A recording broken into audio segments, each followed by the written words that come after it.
Hello friends, season 7 weight loss சேலஞ்ச்லாம் எப்படி போயிட்டுருக்கு? சூப்பராக போயிட்டுருக்குன்னு நினைக்கிறேன். இன்றைக்கி ஒரு டிஃப்ரெண்ட்டான வீடியோ தான் பார்க்க போகிறோம். க்ளோயி டிங் அப்படிங்கிறவங்க வந்து ஃபிட்னஸ் வேர்ல்டில் ரொம்ப ஃபேமஸ். இது யூடியூப் வேர்ல்டில் ஃபிட்னஸ் வேர்ல்டில் ரொம்ப ஃபேமஸ். அவங்க பயங்கர ஃபிட் பாடி, அவங்கள மாதிரி பாடி இருக்கணும் தான் எல்லோரும் ஆசைப்படுறது. க்ளோயி டிங் பற்றி தெரியாதவங்களுக்கு சொல்கிறேன், தெரிஞ்சவங்களுக்கு அவங்களோட ஒர்க் அவுட்ஸ் எவ்வளோ இன்டென்ஸாக இருக்குது அவங்களுக்கு தெரியும். ஸோ அவங்களோட ஒர்க் அவுட்ஸை பேஸ் பண்ணி தான் நம்மளோட ஸ்லிம் தை, அழகான தொடைகளுக்கு வந்து ஒர்க் அவுட் நம்ம பண்ண போகிறோம் இன்றைக்கி.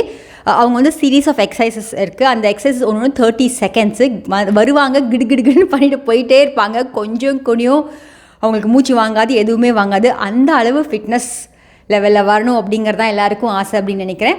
ஸோ இன்றைக்கி வந்து அவங்களோட எக்ஸசைஸை ஒரு ஆக்சுவல் பர்சன், ஒரு ரியல் பர்சன் பண்ணினா எப்படி பண்ணுறது அப்படின்னு பார்க்க போகிறோம். அண்ட் நான் ஆரம்பிக்கும் போது ஸ்லிம் தை எக்ஸசைஸோடு ஆரம்பிக்க போகிறேன். போக போக ஆப் எக்ஸசைஸ் அதெல்லாம் பண்ணலாம். உங்களுக்கு இந்த மாதிரி வீடியோஸ் கண்டென்ட் பிடிச்சிருந்தா இன்னும் நிறைய அவங்களோட ஒர்க் அவுட்ஸ்லாம் நம்ம பார்க்கலாம்.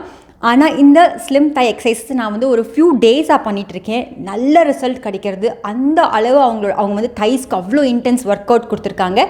ஸோ அவங்களோட வீடியோட லிங்க்கும் நான் கீழே டிஸ்கிரிப்ஷன் பாக்ஸில் கொடுக்குறேன். பட் அவங்க வீடியோஸ் நீங்கள் பார்த்துருக்கீங்க. நான் வந்து ஒரு அவ்வளோ ஃபிட் இல்லாத ஒரு ஆக்சுவல் பர்சனோட வீடியோ பார்க்கணுன்னா இந்த வீடியோ பாருங்கள். அப்படியே அவங்களோட வீடியோ பார்த்து நான் லைவாக பண்ணி காட்ட போகிறேன். ஸோ இந்த வீடியோ உங்களுக்கு இன்ட்ரெஸ்டிங்காக இருக்கும் அப்படின்னு நினைக்கிறேன். ஸோ வாங்க வீடியோக்குள்ளே போகலாம்.